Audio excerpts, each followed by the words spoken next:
Zdravo, nastavljamo danas da razgovaramo o glagolskim oblicima. Znam da svi vi vrlo dobro znate da u našem jeziku ima 14 glagolskih oblika, a mi ćemo najpre pokušati da vidimo koje su to načini da se glagolski oblici podeli ili svrstaju u određene kategorije. Prvo što možemo da kažemo da na osnovu toga koliko su oni složeni, odnosno da li se sastoje od jedne, dveju ili više reči, sve glagolske oblike možemo podeliti na proste i složene. Pritom, proste glagolske oblike takođe možemo podeliti kazujući da li su oni lični, to jest da li se mogu menjati po licima određeni glagolski oblici, ili su nelični, što će reći da su to oni glagolski oblici koji ne mogu imati funkciju predikata. Oni će dakle u rečenici imati neke druge funkcije. Za razliku od prostih glagolskih oblika, svi složeni glagolski oblici su lični. Ako pogledate ovu tabelicu, odnosno ovaj grafikon koji sam ovde postavila, odmah ćete uočiti da sam plavom bojom napisala futur prvi. Ako biste sada pokušali da odgovorite na pitanje kako se to futur 1 našao u dvema različitim kolonama, takođe verujem da zapravo ovo nije tako težak zadatak. Futur prvi je jedini glagolski oblik u našem jeziku koji može biti prost i složen. Odnosno, mi možemo reći oblik recimo pevaću ili ja ću pevati. To jest, može da bude izgrađen kao prost, odnosno kao složen glagolski oblik. Pogledajmo kako bismo još mogli napraviti granicu između glagolskih oblika. Sad se ovde još neće dobro videti, ali ja ću reći pa ćete se vi sami setiti. Dakle, glagolski oblici se svi mogu podeliti na osnovu toga da li oni kazuju glagolska vremena, načine ili su u pitanju nelični glagolski oblici koje smo već odredili kao glagolski prilozi ili glagolski pridevi. Pogledajte, glagolska vremena u našem jeziku su ona kojima ćemo reći sadašnjost, prošlost ili budućnost. Sadašnjost kazujemo samo prezentom, to je dakle radnja koja se dešava u trenutku kada o njoj govorimo.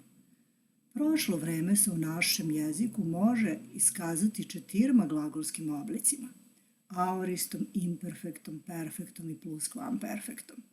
Svedoci smo, nažalost, da u našem savremenom jeziku mnogi od ovih glagolskih vremena više nisu u opticaju. Samo futurom 1 kazuje se glagolsko vreme za iskazivanje budućnosti. Glagolski načini, pored imperativa i potencijala koje prepoznajemo već po nazivu kao glagolske načine, setite se, imperativ, zapovedni način, potencijal, mogući način, i futur drugi je takođe oblik kojim se kazuje ne vreme, nego modus. Stoga ćemo danas pokušati da se prisetimo kako se grade glagolski oblici. Dakle, govorimo o onome što i jeste predmet morfologije. Pa krenimo od prostih glagolskih oblika. Osnovni glagolski oblik, ako uopšte možemo da govorimo o osnovnom glagolskom obliku, zapravo ono vreme sa kojim se sudaramo od početka, od prvih koraka je prezent ili sadašnje vreme. Da bismo izgradili prezent, koristimo prezentsku osnovu i nastavke za oblik, odnosno za lice. Ako je naš glagol čitati, a kao primjera ja zaista ne znam koji bi glagol bio adekvatniji za našu priču o glagolskim oblicima, dakle ako uzmemo glagol čitati, najprve moramo od njega da napravimo prezent, to je glagol u množini, je li tako? To je prvo lice množine čitamo, odbijemo nastavak mo i onda dodajemo nastavke. Ako sad hoćete da me pitate kako stranci uče srpski, ako treba prezent da grade od prezentske osnove, vi ste potpuno u pravu, ali nemojte nikada da zaboravite da je gramatika jedna opisna nauka i koja samo pokazuje kako izgledaju gramatički procesi, a ne postavlja zakonitosti. Ja sam sigurna da vi znate da izgradite prezent, da razmišljate o glagolu čitati, pa da onda kažemo čitam, čitaš, čita. Dakle, evo ga, nulti nastavak, čitamo, čitate, čitaju. U zavisnosti od oblika koristit će se i različiti nastavci u trećem licu množine. Vola bih sada da razmišljate o tome da kad kažemo prezent, mi razmišljamo zapravo o radnji koja se, kako rekao smo, dešava u trenutku govora. Znači da bi po pravilima prezent trebalo graditi samo od nesvršenih glagola, ali smo takođe svedoci da se koristi prezent, odnosno da se prezent gradi i od svršenih glagola, naročito ako ti glagoli imaju funkciju koja nije ona koja je indikativna ili koja je stvarna. Znači ako imamo funkciju pripovedanja ili neku drugu funkciju. Drugi glagolski oblik koji je vrlo živ i dalje u jeziku je imperativ. Rekao smo, to je glagolski način. Kako se on gradi? Zašto nam je važno da počnemo od trećeg lica množine prezenta da bismo dobili oblik imperativa? Pa stoga što je zapravo imperativ glagolski oblik koji se dobije odbacivanjem nastavka za prezent u trećem licu, naravno množine, i dodavanjem nastavka za oblik. Zašto baš moramo da razmišljamo o tom trećem licu množine?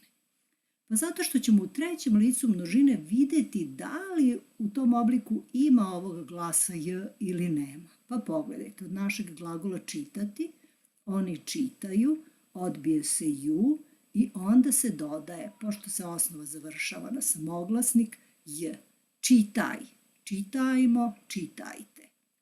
Ali kod glagola pisati u trećem licu množine oblik glasi pišu. Znači, ako odbijemo ovo u, onda nastavak mora da bude posle suglasnika, ne možemo da dodamo j i onda je nastavak piši. Pita me nekada đaci, a kako je onda nastavak pij? Pa kako da nije? Zato što mi ovde zapravo imamo oblik piju.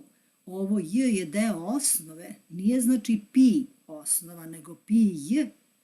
I onda šta radimo? Nemamo nastavak pij. Za razliku od glagola gajiti, oni gaje i onda dodajemo opet ovaj nastavak i kao kod glagola piši na suglasnik i zato je imperativ glagola gajiti gaj. Znači nastavak može biti j kao u primjeru čitaj, ali može biti i kao u primjeru piši ili gaji. Aorist. Aorist je jedan od onih glagolskih oblika koji se pomalo, rekla bih, još može čuti, naročito u pripovedačkim oblicima. Aorist je onaj glagol koji bismo mogli nazvati pređašnje svršeno vreme. Aha, svršeno vreme, pa ako je aorist pređašnje svršeno vreme, onda nam je jasno da se on po pravilu gradi od svršenih glagolskih oblika. Kako se gradi? Tako što se na infinitivnu osnovu dodaju nastavci oh ili h, zavisnosti od toga da li se osnova završava na samoglasnik ili na suglasnik. Od glagola otpevati, infinitivna je osnova otpeva, dodajemo h.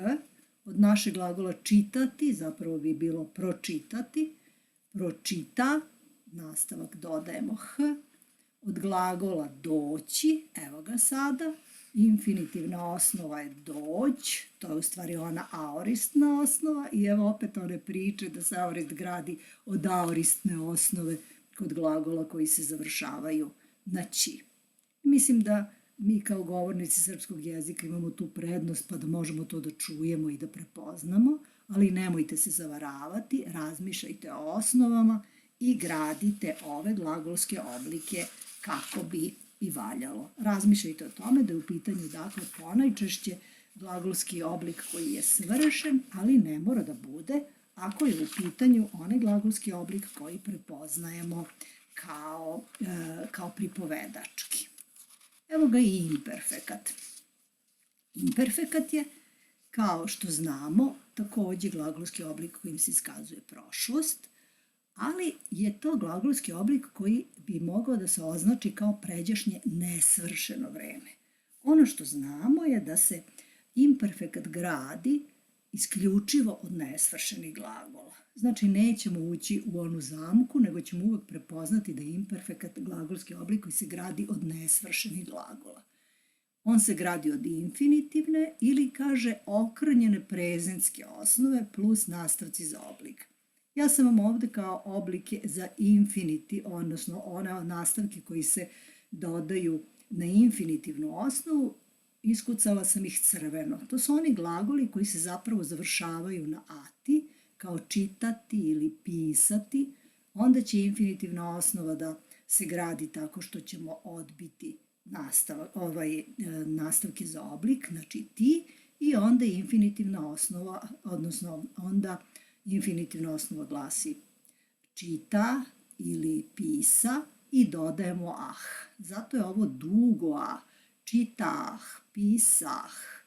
Ako je u pitanju drugi glagol, znači glagol koji se ne završava na ati, misliti, graditi, nositi, onda su ovo glagoli koji po pravilu u sebi prepoznaju, odnosno ne u sebi, nego u oblicima imperfekta, prepoznaju jotovanje. Misliti, odbijemo ti, ali sa ovim okrnjenim osnovama prezentskim. Mi mislimo, ali odbijemo i. Evo, igram se malo. Odbijemo i, zato što je okrnjena prezentska osnova i onda imamo misl i dodamo ovo jah i onda imamo mišljah, građah, nošah. To je vrlo važno da bismo prepoznali oblike imperfekta. Zapamtite, za imperfektat je karakteristično jotovanje. Kako se gradi futur prvi? Futur prvi, sigurna sam da se sećate, da se gradi vrlo jednostavno, ili uz upotrebu infinitiva ili infinitivnom osnovom i prezentom pomoćnog glagola hteti, ako je naravno u pitanju glagol koji je složeni, onda imamo englitički oblik. Znači čitati, infinitivna osnova čita ili ceo infinitiv čitati i evo ga glagol hteti u prezentu, ja u prezentu glasi hoću, ali mi znamo da se koristi takozvani englitički ili skraćeni oblik i onda će to biti čitaću ili ja ću čitati. Podsjećam vas na pravopisni problem. Kada se glagol završava naći, on se u futuru nikada ne piše kao prost glagolski oblik, odnosno nikada se ne piše spojeno. Ići ću ili ću ići, svejedno, doći ću ili ću doći, uvek se piše kao složen glagolski oblik.